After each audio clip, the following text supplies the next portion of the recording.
วิทยุกระจายเสียงแห่งชาติลาวกระจายเสียงจากนครหลวงเวียงจันทน์ต่อไปเชิญทานฟังข่าวหัวข้อข่าวสำคัญมีดังนี้ลาวและเวียดนามเพิ่มทวีการร่วมมือด้านเวียกงานกวดสอบนับแต่เดือนมังกรเป็นต้นมาอยู่นครหลวงเวียงจันทน์เกิดอัคคีภัยประมาณ90กว่าครั้งเสกองเกี่ยมความพร้อมจัดงานมกรรมกีฬานักเรียนมัธยมศึกษาทั่วประเทศในปีหน้าการก่อสร้างทางรถไฟของจีนได้รับการจัดตั้งปฏิบัติอย่างมีประสิทธิผลสูงอินโดนีเซียมีแผนจะนำใช้นโยบายอุดหนุนรถไฟฟ้าเพื่อรับมือกับการเพิ่มขึ้นของราคาน้ำมันต่อไปเชิญทานฟังรายละเอียดวันที่13พฤษภาคมนี้ทานสันติภาพพรหมวิหารรองนายกรัฐมนตรีกระทรวงการเงินได้ต้อนรับทานเปโดร สวาเลนเอกอัครราชทูตสวีเดนประจำลาวเข้าเยี่ยมอำลาเนื่องในโอกาสสำเร็จการปฏิบัติหน้าที่การทูตอยู่ลาวโอกาสนี้ทานสันติภาพพรหมวิหารได้แสดงความยินดีต้อนรับอันอบอุ่นและสมเสยทานเปโดร สวาเลนที่ได้ปฏิบัติหน้าที่การทูตอันมีเกียรติของตนด้วยผลสำเร็จอันจบงามโดยเฉพาะผลงานในการเสริมสร้างการพัวพันร่วมมือในหลายด้านซึ่งรัฐบาล2ประเทศได้เห็นดีเป็นเอกภาพเกี่ยวกับการร่วมมือในการพัฒนาเพื่อแนะใส่บรรลุการลดพ้นความทุกข์ยากของลาวประกอบส่วนสำคัญให้แก่การยกระดับชีวิตการเป็นอยู่ของประชาชนลาวและการจัดตั้งปฏิบัติแผนพัฒนาเศรษฐกิจสังคมแห่งชาติของลาวแต่ละระยะโดยได้สุ่มใส่3โครงเขตสำคัญเช่นการพัฒนาเศรษฐกิจแบบมีส่วนร่วมการคุ้มครองทรัพยากรธรรมชาติและการเปลี่ยนแปลงดินฟ้าอากาศการปกครองและการมีส่วนร่วมของพลเมืองนอกนั้นยังถือเอาลาวเป็นประเทศบุริมสิทธิ์ที่ได้รับการช่วยเหลือภายใต้แผนงานการร่วมมือในภาคพื้นแม่น้ำโขงประเทศสวิตในศกปี2022-2025ที่ผ่านมาพร้อมเดียวกันนี้ท่านรองนายกรัฐมนตรีกระทรวงการเงินยังได้แสดงความสมเสยต่อการประเมินเกี่ยวกับเวียกงานคุ้มครองการเงินภาครัฐของเซียวซานโดยเฉพาะการคุ้มครองและพัฒนาในการท้องถิ่นซึ่งเป็นสิ่งสำคัญอย่างยิ่งในการสร้างแผนงานโครงการช่วยเหลือของสวิตในโครงเขตเวียกงานดังกล่าวในต่อหน้าในตอนท้ายทานสันติภาพพรหมวิหารได้แสดงความย่องยอสมเสยทีมงานเฮ็ดหน้าที่สนับสนุนเฮ็ดเวียกอย่างใกล้ชิดกับรัฐบาลลาวตลอดระยะ20ปีผ่านมาและสืบโตการร่วมมืออันดีงามเพื่อหัดแน่นการร่วมมือ2ประเทศให้แน่นแฟ้นยิ่งขึ้นพร้อมทั้งแสดงความขอบใจและสมเสยทานเอกอัครราชทูตที่ได้เอาใจใส่สุ่มทุกเหงื่อแหงและสติปัญญาในการสร้างสายพัวพันและการร่วมมืออันดีงามของ2ประเทศลาวและสวิตในระยะที่ทานปฏิบัติหน้าที่การทูตในระยะ3ปีผ่านมาและอวยพรให้ทานทูตจงประสบผลสำเร็จในหน้าที่ใหม่ของทานและเชื่อมั่นอย่างนักแน่นว่าภายหลังกลับคืนประเทศแล้วจะสืบโตนำใส่ประสบการณ์และความสามัคคีหักเพลงอันเป็นมูลเชื่อเพื่อประกอบส่วนเขาในการสุกยู่การพัวพันหัวมือระหว่าง2ประเทศลาวและสวิตให้แน่นแฟ้นยิ่งขึ้นในระหว่างวันที่11-15 พฤษภาคมนี้คณะผู้แทนขององค์การตรวจสอบแห่งรัฐลาวนำโดยทานต้อยพลธีราชรองประธานองค์การตรวจสอบแห่งรัฐพร้อมคณะได้เดินทางไปเคลื่อนไหวเยี่ยมยามและเฮ็ดเวียกที่องค์การตรวจสอบแห่งรัฐเวียดนามอยู่ฮานอยสาธารณรัฐสังคมนิยมเวียดนามเพื่อเสริมขยายสายพัวพันร่วมมือภายใต้ขอบการร่วมมือ2ฝ่ายระหว่างองค์การตรวจสอบแห่งรัฐลาวกับองค์การตรวจสอบแห่งรัฐเวียดนามโดยได้รับการต้อนรับจากทานนางหาทิมียุ่งรองประธานองค์การตรวจสอบแห่งรัฐเวียดนามพร้อมด้วยคณะในการพบปะ2ฝ่ายกันในครั้งนี้เป็นขีดหมายสำคัญที่แสดงให้เห็นถึงการเพิ่มพูนคูณสร้างสายพัวพันมิตรภาพความสามัคคีแบบพิเศษและการร่วมมือรอบด้านระหว่าง2ภาค2รัฐเว้ารวมแม่นการร่วมมือของ2องค์การเพื่อเสริมขยายสายพัวพันร่วมมือแบบไอ้น้องภายใต้บทบันทึกว่าด้วยการร่วมมือ2ฝ่ายที่ได้ลงนามกันเพื่อแนะใส่สุขยุ่งช่วยเหลือและสนับสนุนซึ่งกันและกัน เพื่อพัฒนาคะแนนการกวดสอบแห่งรัฐของสองประเทศให้ก้าวหน้าอย่างบ่หยุดยั้งทั้งเป็นการประกอบส่วนอันสำคัญเข้าในการพันขยายใส่พัวพันมิตรภาพและการร่วมมืออันดีงามของสองประเทศการเคลื่อนไหวพบปะเยี่ยมยามครั้งนี้คณะผู้แทนลาวได้เข้าร่วมกองประชุมพบปะสองฝ่ายระหว่างคณะผู้แทนองค์การกวดสอบแห่งรัฐลาวและคณะผู้แทนองค์การกวดสอบแห่งรัฐเวียดนามกองประชุมได้ปรึกษาหารือเวียกงานด้วยบรรยากาศอบอุ่นไมตรีจิตสองฝ่ายได้แจ้งเกี่ยวกับสภาพการพัฒนาเศรษฐกิจสังคมและการเคลื่อนไหวที่พ้นเด่นของเวียกงานการกวดสอบระยะผ่านมาและทิศทางแผนการในต่อหน้าคือสืบต่อแลกเปลี่ยนการพบปะเยี่ยมยามสองฝ่ายในระดับการนำขั้นสูงของสององค์การกวดสอบแห่งรัฐอย่างปกติสืบต่อแลกเปลี่ยนบทเรียนสร้างความเข้มแข็งด้านวีซ่าเฉพาะให้นักกวดสอบในหัวข้อที่สองฝ่ายมีความสนใจเป็นต้นการกวดสอบผลการจัดตั้งปฏิบัติการแก้ไขผลการกวดสอบและการหันเป็นทันสมัยเข้าสู่ในเวียกงานกวดสอบแห่งรัฐพร้อมเดียวกันนั้นคณะผู้แทนสองฝ่ายยังได้แลกเปลี่ยนบทเรียนทางด้านวิชาการในหัวข้อประสบการณ์ขององค์การกวดสอบแห่งรัฐในการออกความเห็นต่อแผนงบประมาณแห่งรัฐและพลบทบาทขององค์การกวดสอบแห่งรัฐเวียดนามในการกวดสอบและการไล่เลียงคืนภาษีอากรต้องจ่ายเข้างบประมาณแห่งรัฐของภาคเอกชนพร้อมนั้นคณะผู้แทนองค์การกวดสอบแห่งรัฐลาวนำโดยท่านต้อยพลธิราชรองประธานองค์การกวดสอบแห่งรัฐพร้อมด้วยคณะยังเดินทางไปเยี่ยมยามองค์การกวดสอบประจำเขต11เมืองแทงฮัวเซิงทานหัวหน้าองค์การกวดสอบประจำเขต11ก็ได้แสดงความสมเสยต่อการมาเคลื่อนไหวของคณะผู้แทนขององค์การกวดสอบแห่งรัฐลาวในครั้งนี้วันที่14พฤษภาคมนี้ที่ห้องประชุมแนวรัฐสร้างชาตินครหลวงเวียงจันทน์ได้มีกองประชุมสัมมนาเพื่อปรึกษาหารือเพื่อสร้างความเป็นเอกภาพภายในการค้นคว้าและตีความหมายประมวลกฎหมายแผนของลาวโดยภายใต้การเป็นประธานร่วมของทานคำเพชรสมวรจิตห้องหัวหน้าองค์การอัยการประชาชนสูงสุดและทานนางศรีสุดาสุภาวันดีห้องรัฐมนตรีกระทรวงยุติธรรมกองประชุมสัมมนาครั้งนี้ประธานกองประชุมได้แสดงความย่องยอสมเสยคณะรับผิดชอบค้นคว้าประมวลกฎหมายแพ่งและคณะพัฒนาการศึกษาและฝึกอบรมกฎหมายแพ่งที่ได้เอาใจใส่ค้นคว้าทางด้านทฤษฎีในการกำหนดสิทธิทวงและเงื่อนไขของสิทธิทวงเพื่อนำไปเผยแพร่และโฆษณาให้แก่นักเรียนนักศึกษาและนักกฎหมายทั่วประเทศให้มีประสิทธิภาพและประสิทธิผลสูงสุดพร้อมเดียวกันนั้นประธานกองประชุมยังได้ขอบใจต่อโครงการส่งเสริมการพัฒนาและสร้างความเข้มแข็งรัฐที่ปกป้องโดยกฎหมายในขงเขตยุติธรรมที่ให้การสนับสนุนและให้การช่วยเหลือด้วยดีตลอดมาห้องหมอมิตรภาพห้อย50เตียงสำเร็จโครงการก้าวตามหอยพระบรมศาสดาผ่าตัดหัวเข่าและสะโพกเทียมให้แก่คนเจ็บผู้ด้อยโอกาสอยู่ในลาวดร.สอนไซราชวงศ์ผู้อำนวยการห้องหมอมิตรภาพ150เตียงให้สัมภาษณ์ว่าตลอดระยะการผ่าตัดอยู่ห้องหมอมิตรภาพทีมแพทย์เชี่ยวชาญได้ทุ่มเทสติปัญญาและความสามารถดำเนินการผ่าตัดเปลี่ยนข้อเทียมให้คนเจ็บทั้งหมด53กรณีข้อเทียมที่ได้รับการเปลี่ยนมีทั้งหมด74ข้อบางกรณีผ่าตัด2ข้างพร้อมกันการผ่าตัดแม้นประสบผลสำเร็จอย่างจบงามโดยคนเจ็บทุกคนปลอดภัยถือเป็นผลสำเร็จอันยิ่งใหญ่ในการยกระดับคุณภาพชีวิตให้ผู้ด้อยโอกาสอยู่ในลาวให้สามารถกลับมาย่างได้เป็นปกติและลดพรความทุกข์ทรมานจากความเจ็บปวดที่สะสมมาหลายปีการจัดตั้งปฏิบัติโครงการ300ประสักดาโดยการร่วมมือระหว่างองค์หมอมิตรภาพและองค์พยาบาลศิริราชในโครงการดังกล่าวนี้พวกเราก็ได้มีการร่วมมือกันแต่5เดือนที่ผ่านมาเนาะแต่การเริ่มต้นจัดตั้งปฏิบัติพวกเราก็ได้ประชุมกันเป็นระยะจนถึงวันที่4วันที่7พวกเราก็ได้เริ่มจัดตั้งเรียกงานของโครงการเพราะฉะนั้นแล้วการเรียกดังกล่าวก็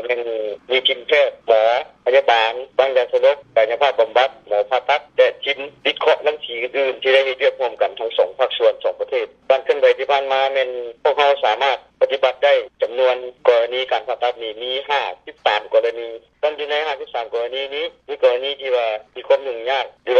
ณีของพญาติที่ซับซ้อนหลายก็ได้ส่งไปผ่าตัดอยู่เมืองไทยหันกี่กรณีที่พวกเราได้เฮ็ดอยู่ในโรงพยาบาลมิตรภาพนี่แม่น49กรณีใน49กรณีนี่แม่นเปลี่ยนคอหัวเข่าและคอหัวกระดูกกบขาหรือว่าคอสะโพกหันรวมทั้งหมดแม่น74คอ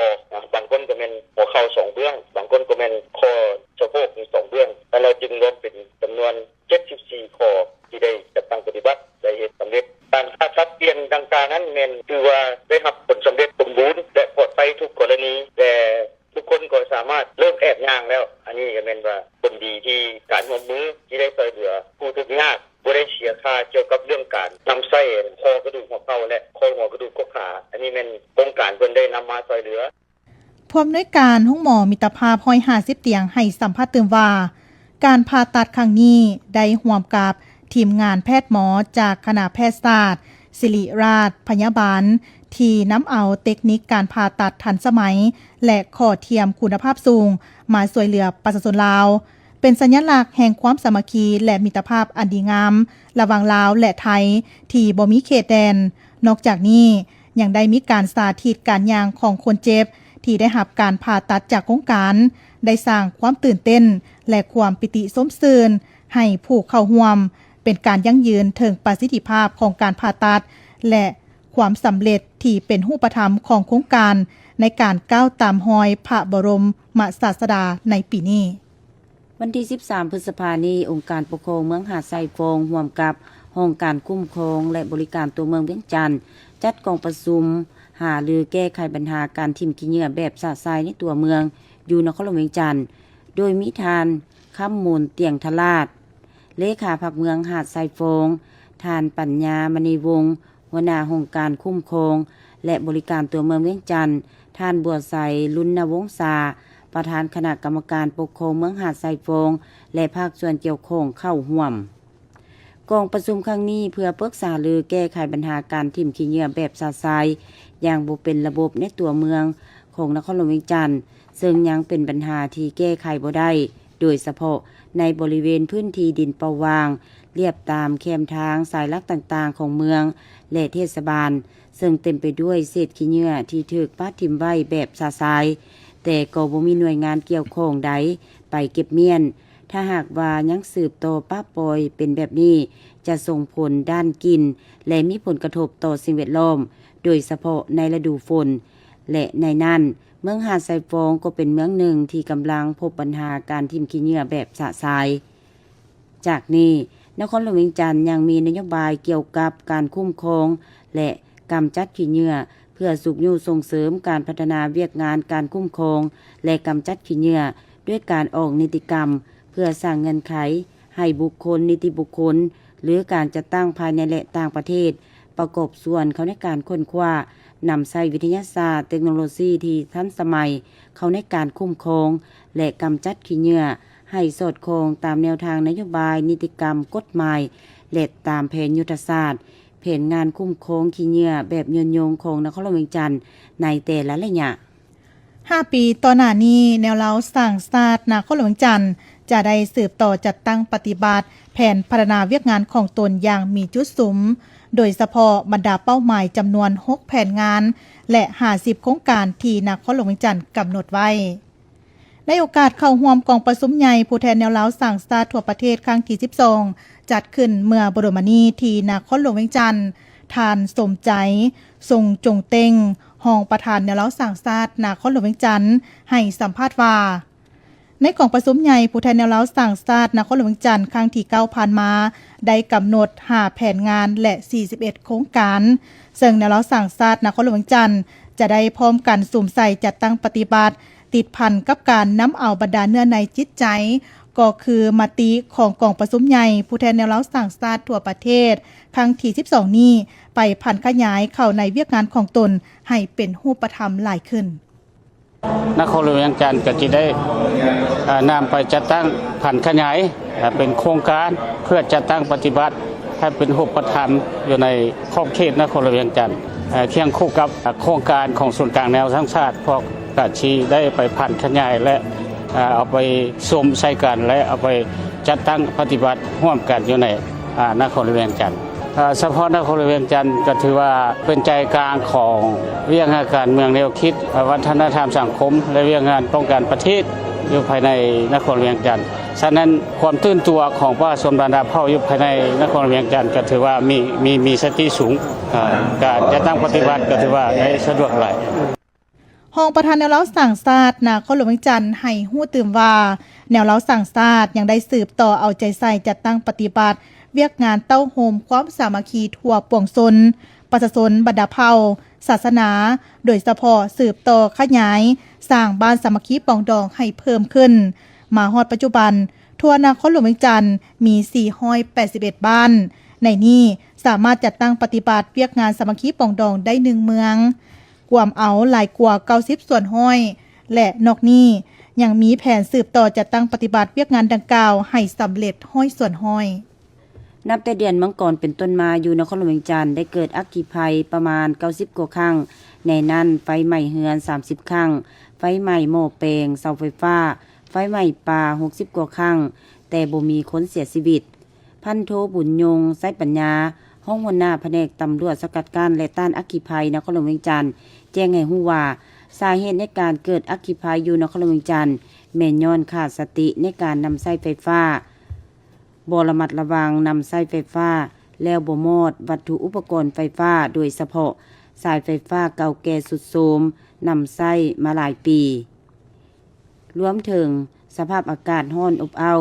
ในระหว่างเดือนกุมภาพันธ์หาเดือนเมษายนผ่านมาชาวเกษตรกรกะเกียมเนื้อที่เพื่อการผลิตการจูดขี้เหงื่อป่าไว้การจูดธูปเทียนบูชาและสาเหตุอื่นๆอีกตั้งแต่วันที่1เดือน1จนฮอดปัจจุบันนี่แหละวันที่13เดือน5แสดงว่าอภิภัยทั้งไม้ป่าน่ะที่ว่ามันผลเสียหายน่ะบวกเข้าไปกับบวกเข้านํแต่ว่าไฟไหม้เฮือนนี่มันเกิดขึ้นก็สิประมาณ30ครั้งที่ว่างั้นแต่ว่าบวกไฟไหม้ป่าเส้นนี่มันหลายประมาณ60-70ครั้งพุ่นแหละทั้งไม้เสาไฟทั้งไม้หม้อแปลงไม้ป่าแต่ว่าไม้ป่านี่มันไม่ย้อนหยังป่ามันอยู่ไสป่ามันอยู่มันไปประวางนั่นแหละอันนั้นแหละมันประชาชนจูดนั่นแหละคันสิเว้าหั่นน่ะยังยืนได้ว่าต้องมีคนจูดว่าสุดจูดว่าถ้าเฮาจับได้บ่ถ้าเฮาก็ยังจับบ่ได้แต่ว่ามันเกิดขึ้นแล้วมันเกิดขึ้นซื่อๆมันเป็นบ่ได้ต้องมีคนจูดว่าซั่นเข้ามาขอฝากถึงพ่อแม่ประชาชนตื่มอีกอันที่1แล้วมันเว้าเรื่องที่ว่าไฟไหม้เสาไฟฟ้ากับหม้อแปลงส่วนหลายประชาชนนี่มันโทรเข้าแต่หาพวกเฮา1190แล้วอยากเรียกร้องประชาชนให้โทรหาไฟฟ้าก่อนรถบ่จำเป็นที่โทรหาแต่เฮาก่อนเพราะว่าเป็นหยังจังโทรหาไฟฟ้าย้อนว่าไฟฟ้าเขาเจ้าสิมาแก้ไขกันตัดที่ว่ามาฮอดแล้วตัดคือเป็นตัดกระแสไฟบ่ให้มันไปแล่นผ่านนั่นน่ะในจุดบริเวณที่มันไหม้เสาหันอันที่2กับหม้อแปลงคือขอบเขตของพลตองมาเกิดเพิ่นสิตัดในขอบเขตพลตองนั่นแหละที่เพิ่นฮู้ใน5นาทีทบิดแล้วถ้าเฮานี่โทรหาถ้าเฮาก็บ่บอกให้โทรหาไฟฟ้าแต่ก็ยังโทรหาถ้าเฮาไปหมดมันก็หมดบ่ได้เด้อเพราะว่ากระแสไฟฟ้าแล่นผ่านมันเป็นขนาดน้อยหาขนาดกลางหรือว่าขนาดแห่งสูงแต่เฮาก็บ่สามารถที่ช่วยประชาชนได้อันที่2ว่าจะฝากถึงประชาชนนั่นแหละการใช้ฟืนไฟก็ต้องได้เอาใจใส่หน่อยนึงได้ระมัดระวังใช้แล้วต้องรับต้องมอดบ่ให้ซากบ่หรือว่าเสียบบ่ปะไว้1ก็เสียค่าไฟ2ก็มีความเสี่ยงต่อการเกิดอัคคีภัยถ้าเก่าแก่สุกสมแล้วก็ต้องเปลี่ยนทายทั้งระบบจะเป็นระบบเบลเกอร์ระบบสายบ่อย่างต่างๆบ่ต่อเติมโดยตนเองอย่างห้องแท้ๆนี่นะต้องแม่นสร้างไฟฟ้าหรือบริษัทไฟฟ้าเป็นผู้เติมให้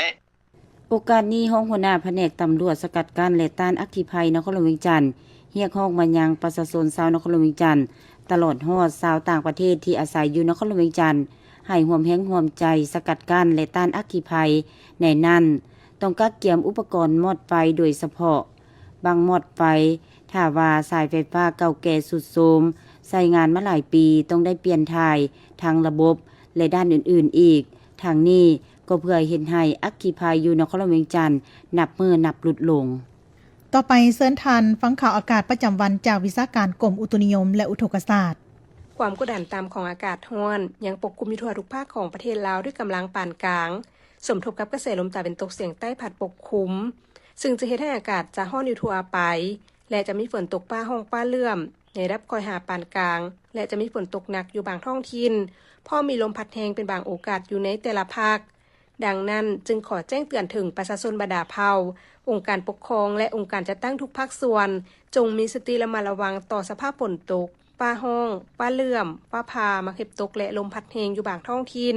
คอยติดตามข่าวพยากรณ์อากาศจากกรมอุตุนิยมและโทรทัศน์อย่างต่อเนื่อง ภาคเหนือด้านตะวันออกอากาศเย็นในตอนเช้าจะมีฝนตกฟ้าห้องฟ้าเลื่อมในระดับคอยพอมีลมพัดแรงเป็นบางโอกาสเนื้อที่การปกคลุมของฝนแถวซ้ายส่วนห้วยของภาคอุณหภูมิระหว่าง19 หา 30 องศาภาคเหนือด้านตะวันตกอากาศร้อนและจะมีฝนตกฟ้าห้องฟ้าเลื่อมในระดับคอยหาปานกลางพอมีลมพัดแรงอยู่บางท้องถิ่นเนื้อที่การปกคลุมของฝนแถว40ส่วนห้วยของภาคอุณหภูมิระหว่าง22 หา 32 องศาที่นครหลวงเวียงจันทร์อากาศร้อนและจะมีฝนตกฟ้าห้องฟ้าเลื่อมในระดับคอยหาปานกลางอยู่บางบริเวณพอมีลมพัดแรงเป็นบางโอกาสเนื้อที่การปกคลุมของฝนแถว30ส่วนห้วยของภาคอุณหภูมิระหว่าง26 หา 34 องศาภาคกลางอากาศร้อนจะมีฝนตกฟ้าห้องฟ้าเลื่อมในระดับคอยหาปานกลางพอมีลมพัดแรงเป็นบางโอกาสเนื้อที่การปกคลุมของฝนแถว40ส่วนห้วยของภาคอุณหภูมิระหว่าง24 หา 34 องศาสำหรับแขวงไชยสมบูรณ์อากาศเย็นในตอนเช้าและจะมีฝนตกฟ้าห้องฟ้าเลื่อมในระดับคอยพอมีลมพัดแรงเป็นบางโอกาสเนื้อที่การปกคลุมของฝนแถว25ส่วนห้วยของภาคอุณหภูมิระหว่าง21 หา 30 องศาภาคใต้อากาศร้อนและจะมีฝนตกฟ้าห้องฟ้าเลื่อมในระดับคอยหาปานกลางพอมีลมพัดแรงอยู่บางท้องถิ่นเนื้อที่การปกคลุมของฝนแถว40ส่วนห้วยของภาคอุณหภูมิระหว่าง26 หา 35 องศาสำหรับเขตผู้เพียงบริเวณอากาศเย็นในตอนเช้าและจะมีฝนตกฟ้าห้องฟ้าเลื่อมในระดับคอยหาปานกลางพอมีลมพัดแรงเป็นบางโอกาสเนื้อที่การปกคลุมของฝนแถว30ส่วนห้วยของภาคอุณหภูมิระหว่าง17 หา 26 องศาลัดดากล่องเพลงรายงานจากกรมอุตุนิยมและโทรศาสตร์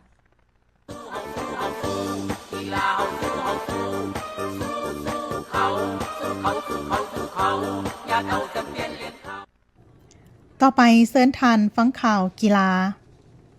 กองประชุมคณะรับผิดชอบระดับชาติครั้งที่1เพื่อกะเกียมจัดงานมกรรมกีฬานักเรียนมัธยมศึกษาทั่วประเทศที่แขวงเซกองจะเป็นเจ้าภาพในปีหน้าจัดขึ้นในวันที่13 พฤษภาคมนี้ที่แขวงเซกองท่านนางศรีสง่าแก้วดวงดีรองประธานคณะกรรมการปกครองแขวงท่านกิ่งมโนพรหมมหาไสย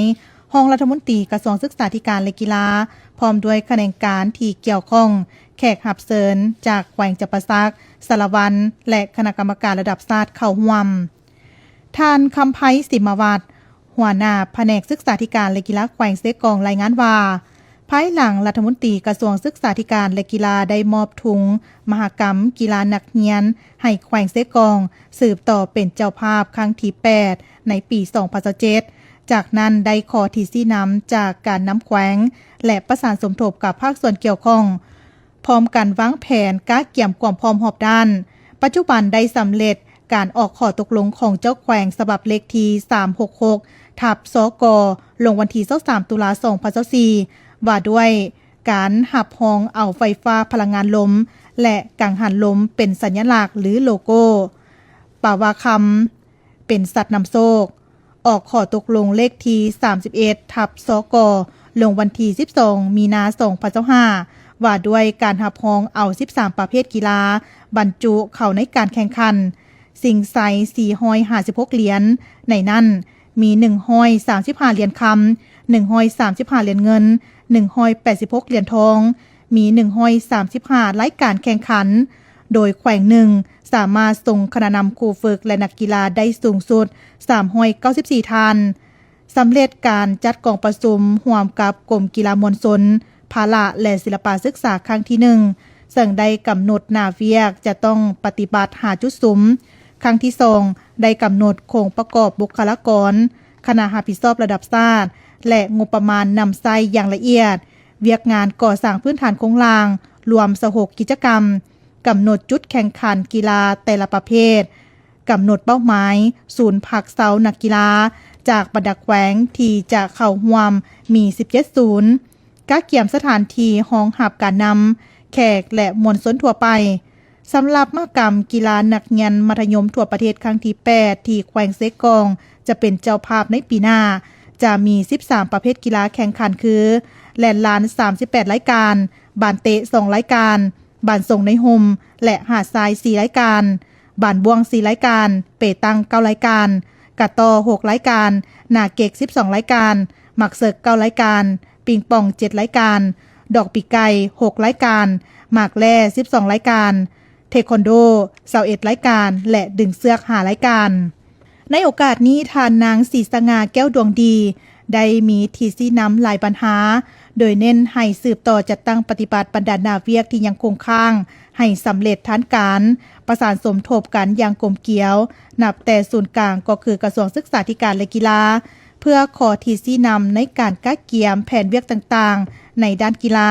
ประสานสมทบแน่นกับเจ้าหน้าที่ในการวางแผนป้องกันชาติป้องกันความสงบเพื่อหาประกันความปลอดภัยนับแต่มือเริ่มแข่งขันจนฮอดมือสำเร็จพร้อมนี้ให้เอาใจใส่สรุปรายงานปรึกษาหารือถอดถอนบทเรียนในแต่ละอนุกรรมการเป็นแต่ละระยะเพื่อเฮ็ดให้การกักเกียมจัดงานมกรรมกีฬานักเรียนทั่วประเทศครั้งที่8ได้รับผลสำเร็จด้วยดี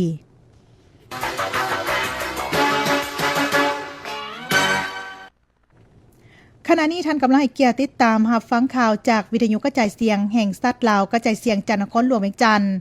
ต่อไปเชิญทานฟังข่าวต่างประเทศวิทยุโทรภาพศูนย์กลางจีนรายงานว่ากลุ่มบริษัททางรถไฟแห่งชาติจีนจำกัดได้แจ้งให้ฮู้ว่านับแต่เดือนมังกรหาเดือนเมษายนปีนี้การก่อสร้างทางรถไฟได้รับการสุกยู่อย่างมีประสิทธิภาพและคุณภาพสูงได้สำเร็จการลงทุนในทรัพย์สินคงที่ในระบบทางรถไฟทั่วประเทศ200ตื้อกว่าหยวนเพิ่มขึ้น 3.2 ส่วนห้อยเมื่อเทียบใส่ระยะเดียวกันของปีกายเสริมขยายบทบาทน้ำหน้าและพลังงานแห่งใหม่เข้าในการพัฒนาเศรษฐกิจสังคมของบรรดาเขตแคว้นผู้รับผิดชอบที่เกี่ยวข้องจากภาคส่วนก่อสร้างทางรถไฟของกลุ่มบริษัททางรถไฟแห่งชาติจีนกล่าวว่าในต่อหน้ากลุ่มบริษัทจะจัดตั้งปฏิบัติหน้าที่ก่อสร้างโครงการสำคัญของทางรถไฟต่างๆที่กำหนดไว้ในแผนพัฒนาเศรษฐกิจสังคมแห่งชาติ5 ปีครั้งที่15อย่างรอบด้านเร่งรัดสร้างตารางทางรถไฟที่ทันสมัยและน้ำหน้าในระดับโลกเพื่อสุกยู่การพัฒนาเศรษฐกิจสังคมที่มีคุณภาพสูงของจีนตามข่าวจากต่างประเทศวันที่12พฤษภาคมนี้ทานปูบายายูดีซาดีวารัฐมนตรีกระทรวงการเงินอินโดนีเซียได้กล่าวอยู่นครหลวงจาการ์ตาของอินโดนีเซียว่าสถานการณ์เข่งตึงอยู่ภาคพื้นตะวันออกกลางเฮ็ดให้ราคาน้ำมันในตลาดโลกสูงขึ้นกว่าเก่าและได้เพิ่มภาระการนำเข้าพลังงานอินโดนีเซียกำลังเร่งรัดเปลี่ยนแปลงโครงประกอบบริโภคด้านพลังงานและมีแผนการวางนโยบายอุดหนุนต่อรถไฟฟ้ารอบใหม่นับแต่เดือนมิถุนายนปี2026นี้เป็นต้นมาท่านปูบายากล่าวเติมว่าสถานการณ์เข่งตึงอยู่ภาคพื้นตะวันออกกลางยืดเยื้อกว่าที่คาดไว้ราคาน้ำมันอาจจะยังอยู่ในระดับสูงในระยะสั้นเหตุให้ต้นทุนการนำเข้าพลังงานเสื้อไฟและน้ำมันเสื้อไฟของอินโดนีเซียสูงกว่าเก่าเพื่อลดความเสี่ยงจากภายนอกรัฐบาลกำลังค้นคว้าเกี่ยวกับมาตรการส่งเสริมให้ประชาชนหันมานำใช้รถไฟฟ้าและรถจักรไฟฟ้าหลายกว่าเก่าเพื่อลดพรการพึ่งพาอาศัยต่อพลังงานเสื้อไฟฟอสซิลตามข่าวต่างประเทศเมื่อบดลมานี้สำนักงานสถิติแห่งชาติฝรั่งเปิดเผยว่าดัชนีราคาผู้บริโภคของฝรั่งที่ปรับให้สอดคล้องกับมาตรฐานสภาพยุโรปในเดือนเมษายนเพิ่มขึ้น 2.5 ส่วนห้อยเมื่อเทียบปีต่อปีซึ่งเป็นการยืนยันตัวเลขเบื้องต้นที่เผยแพร่ไปเมื่อท้ายเดือนผ่านมาและสร้างตัวเลขสถิติสูงสุดนับแต่เดือนกรกฎาคมปี 2023อัตราเงินเฟ้อของฝรั่งได้ปรับตัวขึ้นในเดือนเมษายนเมื่อเทียบกับระดับ2 ส่วนห้อยเมื่อเดือนมีนาปีนี้ที่นี่วิทยุกระจายเสียงแห่งชาติลาวรายการข่าวภาคนี้หมดเพียงเท่านี้ดวงสวรรค์ขันธวงศาและบัดลังท้องเกียงคำส่วนนี้อ่านสบายดี แต